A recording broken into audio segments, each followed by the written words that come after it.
Educação profissionalizante. Parte 3. Abrangência de cursos versus mercado de trabalho. Como é a nossa sociedade hoje? É bacana a gente fazer essa análise, né? Olhar ao redor e fazer uma visão ampla do que acontece. Como que é o mercado de trabalho? Quantas profissões há? Quantas necessidades profissionais nós temos? Para que eu vou formar o meu aluno? Para ele trabalhar aonde e como? Nós temos algumas grandes áreas, mas se você for olhar na especificidade, a gente se perde pela quantidade de possibilidades de trabalho e de formação para esse trabalho que existem.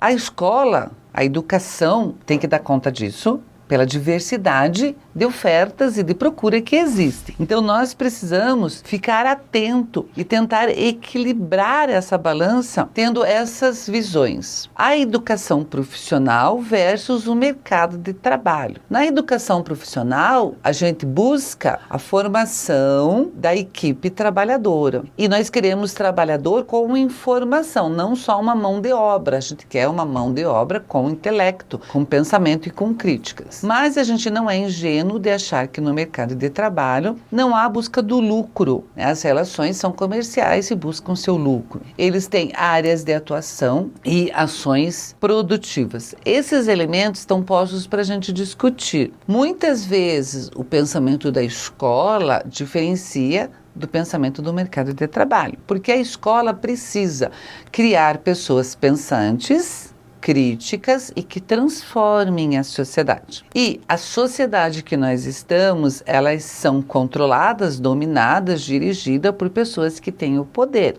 E normalmente quem tem poder acha que a situação está boa para eles, os reis. E não adianta ser amigo do rei também, você tem que pensar na totalidade. Se a sociedade está boa para os bons comerciantes, para os grandes comerciantes, para os grandes industriais, eles não querem mudar a sociedade posta. Então veja, essas duas contradições são muito fortes e têm que ser consideradas. Eu tenho que preparar alunos que tenham criticidade para observar essa situação, entrar nesse mercado de trabalho e tentar modificá-lo para benefício de todos. Isso, meninos, basicamente é meio utópico. Porque quando você entra no universo e você se dá bem nele, você não quer transformá-lo. Então, a gente tem que fazer uma análise muito séria em relação a isso. Mas nada disso justifica a não formação crítica de todos os nossos alunos. Infelizmente, hoje a gente agradece por ter o trabalho que tem. Ainda bem que eu estou empregada.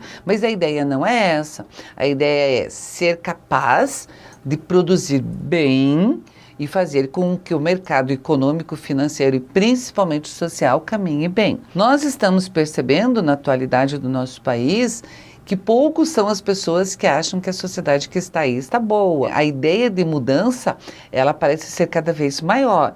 E quando a gente vai fazer transformações, a gente tem que ter elementos preparados para fazer isso. Não gado, não boiada que siga onde a gente toca, mas pessoas que parem e critiquem a situação e vejam possibilidades de mudança. Para isso que a escola serve e entra. A segmentação do mercado de trabalho. Nós temos 3 segmentações básicas. Nós temos primário independente, primário dependente e secundário. Os primários independentes são aquelas pessoas que trabalham em tempo integral, que estão estáveis e têm um salário fixo. É o sonho da maioria das pessoas. É mais ou menos, né? Não é de todo mundo, não. O primário dependente é aquele trabalho rotineiro, tá? Mas sem necessariamente você ter um salário fixo, sem necessariamente você estar estável. E o trabalho secundário, que seria aquele feito com uma mínima qualificação, com uma grande rotatividade, salários baixos e informais. No nosso país, nós não temos dúvida que a grande maioria da população enquadra-se nesse setor. O ideal é transitar entre esses dois. Ou você ter um tempo integral, busca-se bastante. Quer ver? Um bom exemplo disso são os trabalhos públicos, por isso os concursos que nós temos, por isso essa busca tão grande em passar em concurso. O que os concurseiros buscam? Isso aqui, um tempo integral, estável e um salário fixo. Algumas Algumas pessoas mais aventureiras gostam disso,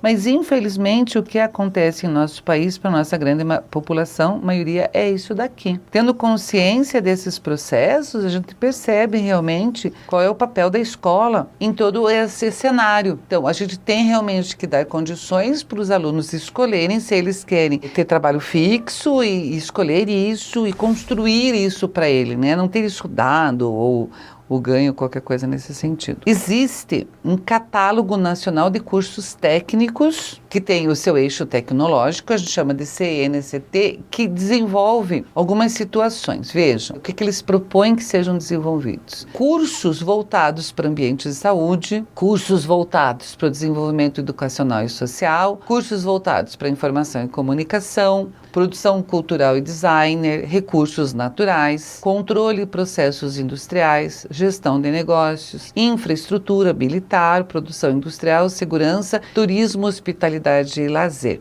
Esses são os eixos determinados e oferecidos. Por que tem esse catálogo? Porque senão começam a surgir nomes de cursos, de profissões assim muito diversificados. Então os cursos estão dentro dessas áreas. A escola que atende a diversidade da sua comunidade tem que estar preparada para oferecer cursos que abranjam todas essas ofertas, né? Nós não queremos que o aluno faça aquele curso porque só tinha aquele curso para fazer na sua formação profissional. Esse assunto ele é bastante interessante porque envolve os interesses financeiros sociais e eles é que movem o nosso país, por isso nós precisamos estudar, criticar, analisar, pensar, refletir bastante sobre isso.